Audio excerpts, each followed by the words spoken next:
السلام عليكم ورحمة الله تعالى وبركاته. تبارك الله على الأصدقاء والأحباب، تبارك الله على محبي قناة جبالك تما تيفي. كما شفتوا الإخوان، التصريح ديال والد الركراكي صراحة هذا الإنسان، هذا إنسان رائع رائع رائع رائع رائع. والله إلا كنعطيه ألف تحية لهذا السيد هذا، زعما صراحة واحد الإنسان ما نقدرش نعبر لكم بأن هذا الإنسان كيفاش عامل، كيموت على البلاد، كيموت على الروح الوطنية. كما قال لكم كيطلب من المغاربه السماحه اللي في هاد جوج ديال الماتشات الاخرانيين. هو كان كيتمنى شي حاجه كثار وكيتمنى يوصل حتى النهائي، ولكن كما سمعتوا كما قال، وقال لك الدراري كيلبسوا التشاكيطه ديال المغرب كيتقاتلوا عليها، حيتاش لبس التشاكيطه ديال المغرب وكيمثل المغرب كيتقاتل عليه باش يفوز في هاد الماتشات اللي فوزنا فيهم. راه فوزنا على المنتخب، تعادلنا مع كرواتيا، وانتصرنا على بلجيكا، ومن بعد كندا، ومن بعد اسبانيا، ومن بعد البرتغال. راه هذا انجاز تاريخي وانجاز عظيم، وهذا اللي غيبقى لولد ولدنا اللي كيتفكروا هذا الانجاز هذا صراحه. والله الا غيبقى كيتفكروا الناس كاملين، كيتفكروا هذا الانجاز اللي حققوا المنتخب الوطني المغربي. ولكن صراحه الاخوان، ظلمنا التحكيم كما ظلمنا في 2018 مع اسبانيا، حتى هذا العام ظلمنا مع فرنسا، وحتى قبيله تعاود المقابله اللي شفتوا لي كاملين بكم تفرجتوا لها، بان ضربه جزاء واضحه على يوسف النصيري. الضغط اللي ضغط عليه اللاعب هذا ما خلاش كيفاش باش يلحق يوصل الكره. كما شفتوا المحلل ديال بين سبور هو اللي شرح هاد اللقطه هذه. وديال حكيمي ضربه خطا عود واضحه حتى هي ما كان منها والو، ولكن ماشي مشكل، الدنيا هانيه. والله الا انا بعدا بالنسبه لي انا والله الا فرحان بالمنتخب الوطني المغربي وبالمدرب والد الركراكي على هذا الانتصار الرائع اللي ما كناش كنحملوا كنحلموا به. وحتى وقيل جميع الدول ما كانوش كينتظروا بان المنتخب الوطني المغربي غيوصل النصف النهائي. راه هادشي الانساني حماقه صاحبي، وما يقدرش صاحبي، ما يقدرش يتصور بنادم بان المنتخب الوطني المغربي غيوصل نصف النهائي. راه مغاربه، نتوما راه مغاربه، خصكم تفتخروا بالمنتخب ديالكم وتفتخروا بالمدرب ديال المنتخب الوطني المغربي والد الركراكي. صراحه رجع واحد الروح للكره المغربيه، رجع الروح للكره المغربيه. راه شحال من كاس العالم لعبنا، راه كان الاولى كما قلت لكم في فيديو سابق، الاولى كنتعادلوا فيها، والثانيه كنخسروا فيها، والثالثه كنخسروا فيها. الطياره كتكون عامله امارش كديماري وكنرجعوا حنا لبلادنا. ولكن دابا واش تشوفوا، وحنا والله الا كنا كنقولوا واش كنحلموا، واش هادشي بصح اخر كينعس مع الصباح كيقول واش بصح المغرب فاز على هذا المنتخب هذا، واش بصح حنا فوزنا على بلجيكا، واش بصح فوزنا على كندا، واش بصح فوزنا على اسبانيا، واش بصح فوزنا على البرتغال بالقياده ديالها كريستيانو. راه هادشي صعيب اخوتي، هادشي صعيب وخصكم تفتخروا. والله الا خصكم تفتخروا بالمنتخب ديالكم. راه رجعت الروح الكره الوطنيه، رجعت الروح. هاد المدرب هذا وهاد الشباب هادو، هاد الابطال هادو رجعوا واحد الروح الكره المغربيه، الكره الوطنيه. راه العيال الصغار راه رجعوا اللي ما كانوش كيتفرجوا الكره رجعوا كيتفرجوا الكره. شفتوا كيف وحدوا العرب كاملين، وحدوا الافارقه كاملين، وحدوا الامه الاسلاميه كامل. هذا المنتخب الوطني المغربي والله لا نقول له الف الف الف الف الف تحيه لكم والف شكر لكم المنتخب الوطني المغربي. والله الا صراحه كيفلتوا بعض ديال الكلمات. واحد الاحساس اللي حسيت به انا في هذه السنه هذه. راه كنا فقدنا الثقه في الكره المغربيه، والله الا كنا فقدنا الثقه اخوتي، وكامل بكم تشاطروني نفس الراي. راه كنا فقدنا الثقه في الكره المغربيه، ما بقيناش. واخا كنسمعوا المنتخب المغربي غادي يلعب، راه كانت القلب ديالنا بارد بان كنعرفوا حنا غادي نخسروا. ما كاينش حتى لا غلبنا في المقابله الاوليه راه غادي نخسروا في الثانيه، وغنتبعوا غنخسروا وغنرجعوا بحالنا. ولكن مع والد الركراكي ومع الابطال راه رجعوا فينا الروح الرياضية، ورجعوا فينا الروح ديال الكرة الوطنية، ورجعوا فينا النية كما قال لكم والد الركراكي. عملوا النية وعملنا النية في المنتخب ديالنا، وسبحان الله شوف وصلنا مع أربعة ديال الفروق، أربعة ديال الفروق في كأس العالم. وشكون معاهم؟ معاهم المغرب، معاهم الأسود، معاهم المنتخب الوطني المغربي وبالقيادة ديال والد الركراكي. راه بقينا بقينا مع كرواتيا، فرنسا، الأرجنتين، ومعاهم المغرب. افتخر والله الا افتخر بالمنتخب ديالك الوطني. راه خدامين انا واحد السيد مره، خدامين كولومبيانو وواحد الارجنتينو.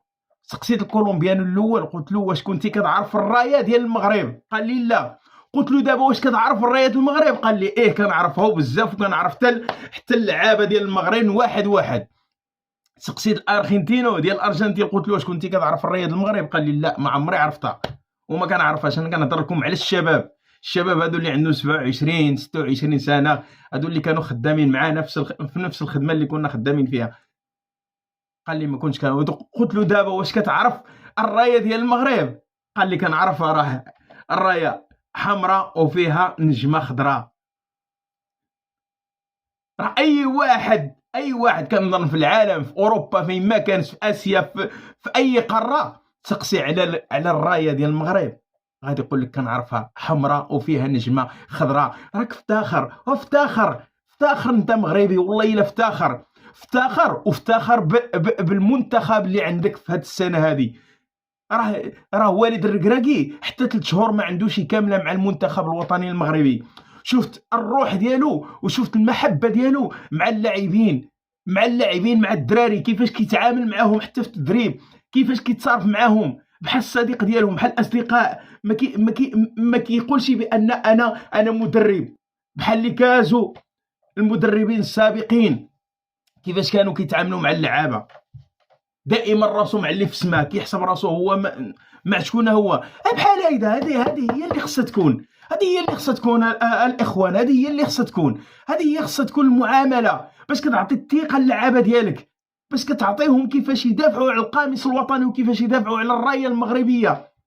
راه كنا فقدنا هذه الثقه هذه، كنا فقدنا الكره المغربيه، كنا فقدنا فيهم الثقه، وفقدنا الثقه في الجمعيه. دابا الحمد لله عطاونا واحد الامال، واللي قال والد الركراكي عملوا النيه وعملنا النيه والحمد لله شوفي وصلنا.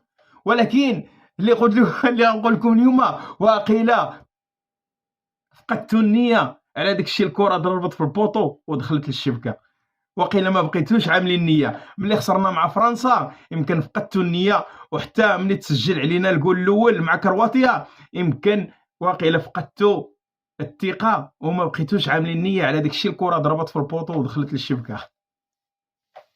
تحياتي لكم الاخوان. شو صراحه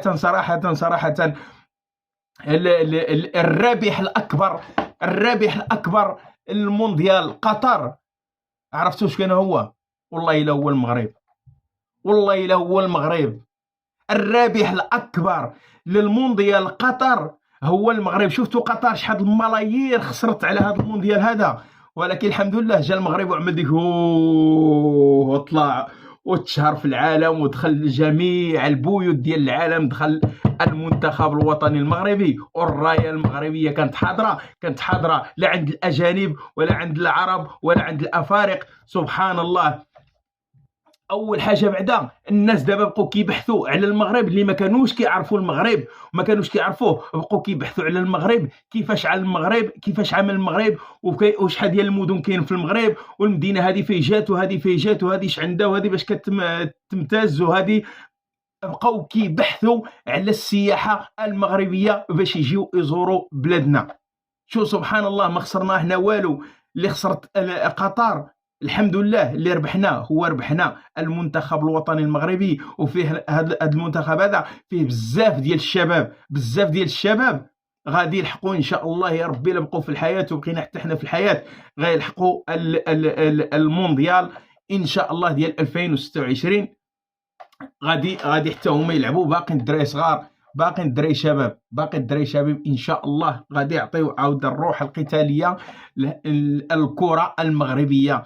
والله الا خوتي الى هذا شرف لينا، وبالخصوص حنا اللي كنهضروا الانسان اللي عايش في الغربه، اللي عايش في الغربه وعايش مع في بلاد الغربه، وعايش مع الاوروبيين، راه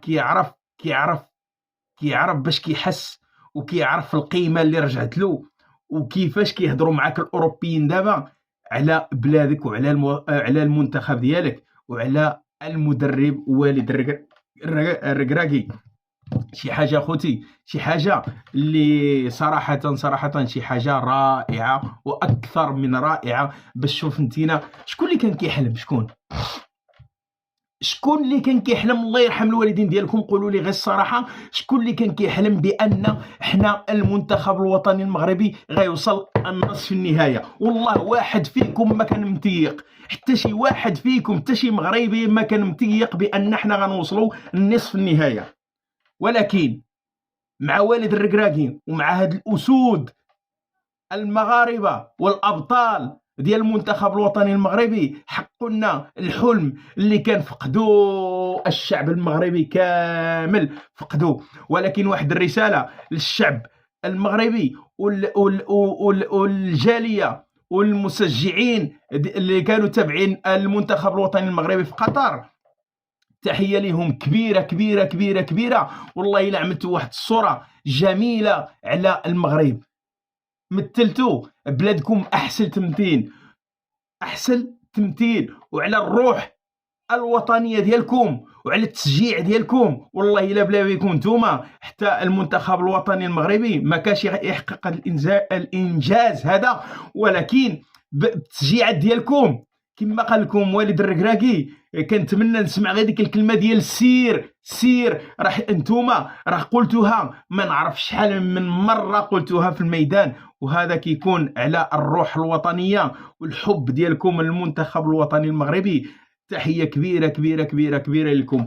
ولكن بعض ديال الاخوان، بعض ديال المشجعين، ما عرفتش انا ملي كتكون المنتخب الوطني المغربي دخل عليه هدف ولا شي حاجه كيفقدوا الثقه وكيبقوا ساكتين وشادين على راسهم. لا، خصكم تعملوا بحال الاوروبيين، واخا كيكونوا خاسرين بجوج ديال الاهداف وهيداك وباقي مسجعين المنتخب ديالهم، ما خصناش نرجعوا للور اخوتي.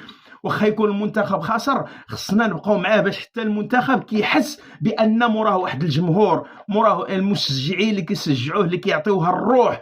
راه الدعم النفسي راه كبير بزاف الدعم النفسي راه شي حاجه وبالخصوص في الكره شي حاجه. الدعم النفسي راه ملي تسجل عليك جون وكيبقى الجمهور كامل اللي كيشجع ساكت وشابر على راسو، ما خصناش نعملوا هيدا. واخا يكون علينا دخل علينا هدف نزيدوا نشجعوا المنتخب الوطني المغربي. ولكن شفت انا واحد الطائفه ساكته شد على راسها، واحد الطائفه ولكن نفس المغاربه باقي كيشجعوا المنتخب الوطني المغربي. وهذه اللي كنبغي انا نشوف في الميادين بحال هيدا، بحال هاد التشجيعات هادو. واخا يكون المنتخب ديالك خاسر ولا في اي لحظه يقدر يتعادل ويقدر ينتصر، ولكن التشجيعات ديالنا، التشجيعات ديال الجماهير المغربيه، تحيه للجماهير المغربيه. والله الا تحيه كبيره، فرحتونا. وكيهضروا عليكم الاوروبيين، كيهضروا عليكم الهضره مزيانه، وكيقول لك زعما الجمهور المغربي اللي كيساند المنتخب الوطني المغربي،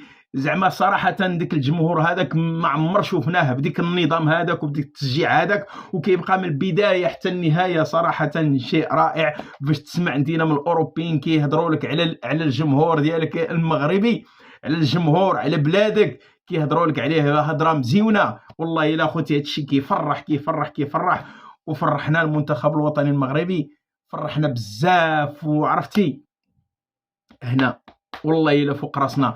وكنتمنى اخوتي الله يرحم الوالدين ديالكم، هذه واحد الرساله للمغاربه اللي مقيمين في المغرب واللي عايشين في المغرب، الله يرحم الوالدين ديالكم. هذه واحد الرساله وهذه خصها توصل، بارطاجيوها مع اي واحد. هو خصنا منين يجي المنتخب الوطني المغربي للمغرب، يدخل المغرب، خصنا نعملوا له واحد استقبال، احسن استقبال اللي تكلموا عليه الدول العالميه، يتكلموا على هذا الاستقبال اللي غيستقبلوا المغاربه المنتخب ديالهم، بان شرفنا وكبر بينا، وبقينا كنحسوا براسنا راه غنطيروا بالفرحه صراحه. وشفت انا واحد هذه ضروري خصكم تعملوها. الله يرحم الوالدين ديالكم. حنا شوف بلادنا بلاد الغربه، ولكن انتم اللي كاينين في المغرب الله يرحم الوالدين ديالكم. كنتمنى من الاخوه المغاربه ملي غيجي المنتخب الوطني المغربي يدخل للمغرب، الله يرحم الوالدين ديالكم، لا الاستقبال لا جا المطار، الاستقبال يكون في المطار، والاستقبال حتى في المدينه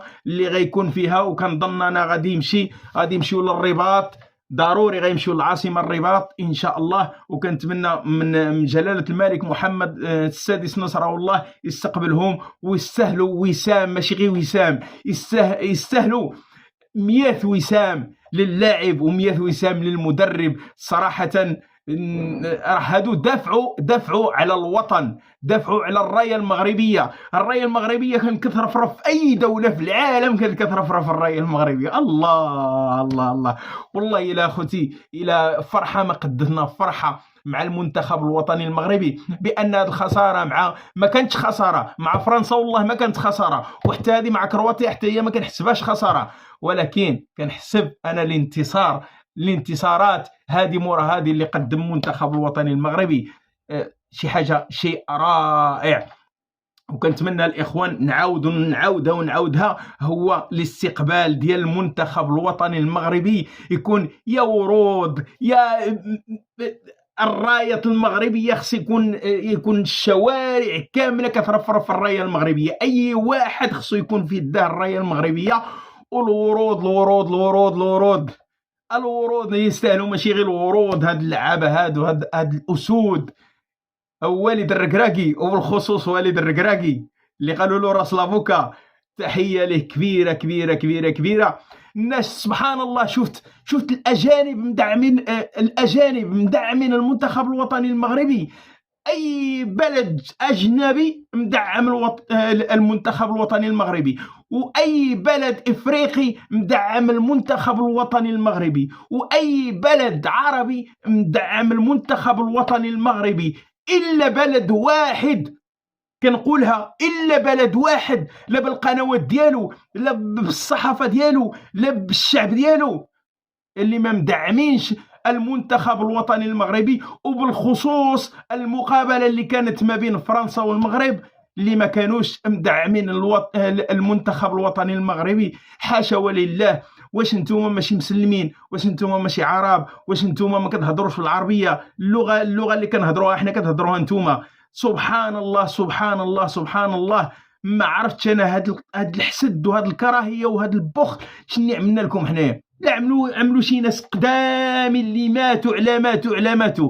اما حنا شباب بحالنا بحالكم راه ما عملنا لكم والو، الحمد لله حنا متسامحين، حنا قلبنا والله ما فيه لا بغض لا كراهيه. لا ربحتوا نتوما حنا غنفرحوا لكم ونشجعوكم وندعموكم، ولكن باش تجيو نتوما وتهزوا الرايه ديال فرنسا وضحكوا زعما علينا حنايا خسرنا، راه حنا وصلنا لنصف النهائي والله ما خسرنا. حنا راه ربحنا قلوب الملايين، قلوب الافارقه، قلوب العرب، قلوب الاوروبيين. شفت والله الى اوروبيين الى كيبكيو على الانتصار اللي قدموا المنتخب الوطني المغربي، ولكن تجي لكم نتوما وتضحكوا زعما علينا حنايا حنا خسرنا. والله ما خسرنا، الا خسرتوا نتوما هما اللي خسرتوا. اما حنا والله الا ربحنا القلوب ديال الملايين، وربحنا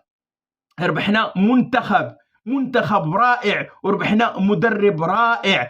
وكنتمنوا ان شاء الله نزيدوا لقدام، باقي قدامنا بزاف ديال الحوايج ان شاء الله يا ربي غادي تحققوا، ومع هاد الابطال هادو غادي نحققوا الانتصارات ان شاء الله يا ربي. وحنا دايرين نيه كما قال والد الركراكي، عملوا النيه، وحنا عاملين النيه في هذا المنتخب هذا، وعاملين الثقه ديالنا في هذا المنتخب هذا. ان شاء الله غادي يكونوا الانتصارات.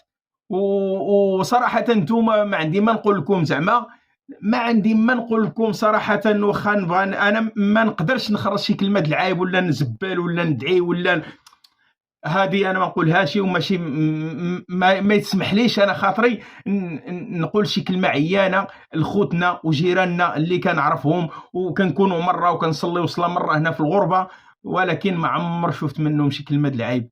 انا بعدا ما عمر شفت منهم شي كلمه د العيب، ولكن كنشوفوا بزاف منهم اللي ماشيين ضد ديال المنتخب الوطني المغربي. راه الكره تسالات، شني كيبقى؟ كيبقى غير عملتي شي حاجه مزيانه، عملتي شي حاجه مزيانه في حياتك وعملتي شي حاجه اللي ترحم عليها. جميع العرب وجميع الافارقه شني كيقولوا لهم، شني كيقولوا مغاربه على ديك الناس هذوك؟ كيقولوا كانوا مدعمين المنتخب الوطني المغربي، ولكن ملي كتقول لهم الدوله هذه الجاره ديالكم وكيفاش هذه ما كتدعمكمش ماشيه ضد ديالكم، كيبقى فينا الحال. والله الا حتى حنا كيبقى فينا الحال. كيقولوا لنا غير اش عندكم مع هاد الناس هادو اللي ماشيين ضد ديالكم؟ ما كنصيبوا باش نجاوبوهم، باش غنجاوبوهم باش ما عندنا حتى شي حاجه صراحه، ما عندنا والو، ما عندنا والو معاكم شي حاجه عيان، ولكن باش تجيو ضد ديالنا تعاونوا فرنسا. وبالخصوص هذا النهار هذا ملي غلبت عاود كرواتيا عاود ناضوا بعض منهم ناضوا كيسجعوا زعما المغرب خسر. والله ما خسرنا، والله ما خسرنا. حنا مفتخرين بالمنتخب الوطني المغربي ودائما غنبقاو مدعمينه، دائما الشعب المغربي غيبقى مدعم المنتخب الوطني المغربي. راه من 86 راه حققنا واحد الانجاز كثار من ديال 86، انجاز عظيم اللي ما حققتوش شي دوله عربيه ولا افريقيه، حقوا المنتخب الوطني المغربي. وهذا انت خصك تفتخر بهذا الشيء. هذا راه حقه اللي قال وليد الركراكي. هذا الانتصار هذا وهذا الشيء اللي عملنا اللي كيفتخر به المغاربه والعرب والافارقه كيفتخروا به. هذا الشيء هذا عملوه العرب والافارقه كاملين، عملوا هذا الانجاز هذا التاريخي اللي كيتكلم عليه اي واحد كيتكلم عليه. عملوا القنوات الاوروبيين وعملوا القنوات ديال العرب وعملوا القنوات الافارقه. شوف شنو كيقولوا على المنتخب الوطني المغربي، الا القنوات هذه البلاد هذه هذه الدوله هذه ما عرفتش اش عندها. واش ما فهمتش انا واش الانسان سبحان الله كيحسد اللي عنده لغه وحده بحال واللي عندهم دين واحد دين الاسلام. علاش بغض هذا الحقد والحسد والكراهيه؟ علاش ما عملنا حتى شي حاجه؟ الحمد لله ما عملنا والو. كلشي هادشي هذا الانجاز هذا والله الا كامل هذه هدايه للعرب ولا الافارقه، ولكن حتى نتوما خوتنا الله يسامح لكم، عملتوا شي حاجه الله يسامح، ما كاين حتى شي مشكل. علاش ما بغيتوش انا نذكر هاد الدوله هذه؟ ما بغيتوش نقول لكم انا الاسم ديالها؟ راه كلشي عارف. اي الاوروبيين سقسيهم قول لهم شكون الدوله اللي كتحسد المغرب ما يفوزش في شي مقابله، يقول لك اودي الدوله هذه هي اللي ما كتبغيش المغرب يطلع. ولكن كامل اي واحد اللي كلام د العيب غيبقى فيه والحسد غيبقى فيه. والله واللي نقول لكم الاخوان بزاف واحد النقطه خصني نشير ليها حتى هي، بزاف ديال الاخوان كيهضروا لك على المقابله ديال فرنسا خصنا تعاود. واش غنرجعوا حتى لهادوك اللي كيقولوا كاس العالم بدينا كنلعبوا كاس العالم وكيقول لك اودي المقابله غترجع تعاود؟ راه ما خصنيش انا بعدا بيدي ما خصنيش نبقى نسمع هذا الكلام. هذا الكلام فارغ، هذا الكلام هذا ليس كلام منطقي. هذا الكلام هذا اللي كتقولوا هذا ليس كلام منطقي، اللي كتقولوا بان المباراه غادي تعاود ما بين فرنسا والمغرب. راه ما خصناش تعاود المباراه، ما خصناش. راه الناس العالم كامل شهد فينا بان الحكم ظلمنا صافي. هذا الاعتراف ديال العالم اللي اعترف بان الحكم المباراه اللي جرت ما بين المغرب وفرنسا والعالم اعترف بان ضيعونا في جوج ديال ضربه جزاء. ما خصناش المباراة تعاود. الحمد لله بأن العالم كامل شهد فينا بأن المنتخب المغربي ظلموه. هادشي اللي كخصنا. وما تبقاوش الإخوان تقولوا بأن المقابلة ما بين المغرب وفرنسا غتعاود. هاد الهضرة هذه الهضرة زنقاوية. لا والو. انا ما كنحسبكش انت مغربي، ما كنحسبكش مغربي بان تقول هاد الهضره هذه، تقول بان المقابله غادي تعاود. نعل الشيطان صاحبي، مشي تخبع. قال لك المقابله غتعاود. شمن مقابله غتعاود؟ شمن يقدر يعملوا الحكم يعطيو شي عقوبه، يعملوا شي حاجه، ولكن باش تقول لي المقابله غادي تعاود وهي غدا ان شاء الله كاين الفينال ديال كاس العالم. راه فكر الانسان، يفكر بعقله صاحبي، نفكروا بعقلنا شي حاجه. نفكروا بعقلنا. حتى لهاد النهار عاود كرواتيا ديك ضربه جزاء عاود اللي ما عطاوهاش ليوسف النصيري، وديك خطا عاود اللي ما عطاوهش لاشرف حكيمي، حتى هي عاود نقولوا نقولوا بان غادي يعاودوا المباراه ما بين كرواتيا والمغرب. نعلو الشيطان اصاحبي، نعلو الشيطان، لا صافي سالينا. راه افتخروا بالمنتخب ديالكم، بان وصلتوا لنصف النهايه وانتم الرابع عالميا. واش كتسمعوا الرابع عالميا؟ راه مستحيل قريب لي يا صاحبي، شي حاجه صعيبه لا يصدق العقل بان المنتخب المغربي رابع عالميا. راه هو اللي بقى في الفينال صاحبي، راه هو جا الرابع. كنا كندابزوا على الثالث ولكن ما جابش الله، الحمد لله. والله الا مفتخرين بالمنتخب ديالنا ولا بالمدرب ديالنا، الحمد لله مفتخرين بهم صراحة. فرحانين وفرحتوا الجالية المغربية اللي كاينة في جميع الدول، والله إلا فرحتوها. وتحية كبيرة للجمهور المغربي اللي جا من أنحاء العالم باش يدعم المنتخب الوطني المغربي. تحياتي لكم، تحية كبيرة، وتحية للجميع جميع الشعب المغربي. وكما قلت لكم الإخوان، وهذا هو آخر الكلام في هذا الفيديو هذا، الله يرحم الوالدين ديالكم. ملي يجي المنتخب الوطني المغربي، الله يرحم الوالدين ديالكم، عملوا له واحد الاستقبال. عندي ورده هنا مخبعه، واحد الاستقبال، الله يرحم الوالدين ديالكم. هذا الشيء الطلب ديالي منكم المغاربه، هو الاستقبال. استقبلوا المنتخب الوطني المغربي بالورود وبالرايه المغربيه. هادشي كنتمنى. كما كتشوفوا هاد الورده فيها الحمر وفيها الخضر، وهيداك الرايه المغربيه فيها الحمر وفيها نجمه خضراء في الوسط. ولكن هاد الورود هادو خصهم حتى هما يكونوا حاضرين ان شاء الله يا ربي. تحياتي لكم الاخوان، وشكرا بزاف. ونتمنى من هذا الفيديو هذا تكون داكشي اللي كان عندي هنا في القلب صراحه، ديك الفرحه اللي كانت عندي في القلب والله الا شاركتها معكم. نتمنى هذا الفيديو هذا يكون خفيف ظريف على قلبكم، ونتمنى الاخوان شويه ديال الجيمات، الله يرحم الوالدين ديالكم، وشويه ديال الدعم، وشويه ديال الدعم ضروري. هذاك لما كانش الدعم الانسان كيرجع على اللور وكيتكاسل وما كيبقى يعمل لا فيديوز لا والو. وان شاء الله يا ربي كنتمنى المنتخب الوطني المغربي يوصل لارض الوطن بخير وسلام ان شاء الله. ونتمنى من الشعب المغربي يعمل واحد الاستقبال تاريخي اللي تكلم عليه الدول العالميه، تكلم على هذا الاستقبال اللي غيعملوا الشعب المغربي للمنتخب الوطني المغربي وبالقياده ديالهم والد الركراكي. تحياتي لكم، وشكرا بزاف على المتابعه، وشكرا على الدعم ديالكم. ولا قلنا شي كلمه ناقصه سمحوا لنا، الله يرحم الوالدين ديالكم. حيت الانسان ملي كيكون كيعمل فيديو راه الكلمات كيتلفوا، كتعيا تستشعل الكلمات كيهربوا صراحه. تحياتي لكم، احبكم في الله وكنبغيكم من القلب. تحياتي لكم، والسلام عليكم ورحمه الله تعالى وبركاته.